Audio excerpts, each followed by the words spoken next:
First of all, can I start by saying our prayers and sympathies go out to all the victims and their families. I had never personally met this man. I've never had no interaction with him, never had any dealings with him. And yet, he claims 600 friends from the English Defence League.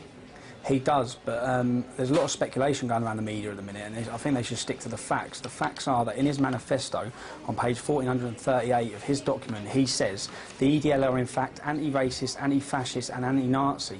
They have many members and leaders with non-European backgrounds, African and Asian. The EDL and my group's principles can never be reconciled as we are miles apart ideologically. The EDL harshly condemns any movement that uses terror as a tool, such as I will. My view is the EDL are naive fools. The EDL is a democratic movement that still believes that the democratic system can solve Britain's problems. So his view of our organisation, my view of this man is a vile creature, a disgusting monster for what he has done, is sickening, and acts of terror should never ever be used. Killing innocent people should never be justified in any way.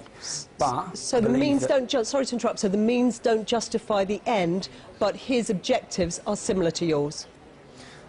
I believe Islam's a threat. We believe Islam's a threat. I think the government need to wake up here as well and learn from this that there's a massive, massive undercurrent from one end of the country to the other of fear, of anger and frustration about the effect Islam's having on us and on our country. And they're genuine concerns. You can't brush them under the carpet and call people racist for saying these things. You have to address these issues. If you try and suppress these issues, try and take away people's democratic rights to protest over these issues, you're going to create the monsters. You need to learn from it. God forbid we never want anything like this happening on British soil. So they need to learn from it and accept there's an elephant in the room that no one wants to talk about. It's called Islam. We need to speak about it. The ideologies of Islam are not good for this country. They're not good for our kids' futures. They need to be highlighted, and we need to start having an open debate on it, rather than trying to suppress people's Can I just interrupt you for a moment? I mean, many people listening will be puzzled by your analysis that what we should learn from what happened in Norway is that the problem is Islam, rather than that the problem is an individual. No, what I'm saying is, this man was a sick individual, but what I'm saying is to prevent anything like this happening again, they need to accept that there were people who are extremely angry, extremely concerned, and they have no platform to express that anger or concern because no one dared talk about Islam.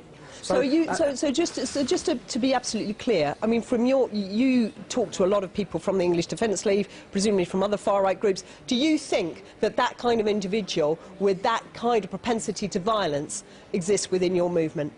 Not within our movement, no, but I believe that the government's attitude towards trying to deal with these issues, rather than speaking about and giving people a platform to...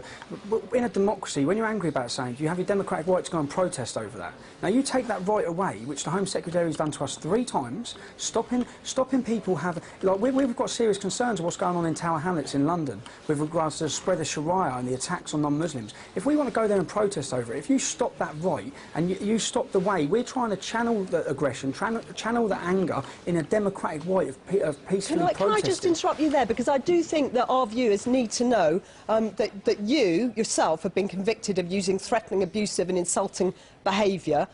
You had a 12-month community rehabilitation order. So when you're talking about people having the right to express themselves in a democratic way, I mean, you are somewhere on that spectrum between acceptable expression of democratic opinion and outright violence. OK, I swore in the street. I swore in the street. That's what I was convicted of. So swearing on the street should stop me having a democratic right, should it? No, it shouldn't. The point is, they're taking away our democratic... At current, I'm banned from demonstrating. There's no Muslim organisation or Muslims that are banned from demonstrating. There's no one. The lad who threw the fire extinguisher on the police officers in the City of London, he wasn't banned from demonstrating. Sorry to interrupt you, you made your point about what your end political objective is, but I suppose what I'm concerned about... My end political objective is peace and harmony. That's what we want. Peace and harmony. I want a future for my children, a peaceful and prosperous future for my kids and the future generations of this country. And the way it's going... I'm sorry, I'm going to interrupt you again because there's a specific question I want to ask you, which is the Prime Minister has asked the security services to investigate further to make sure that there is no one with the kind of propensities of Anish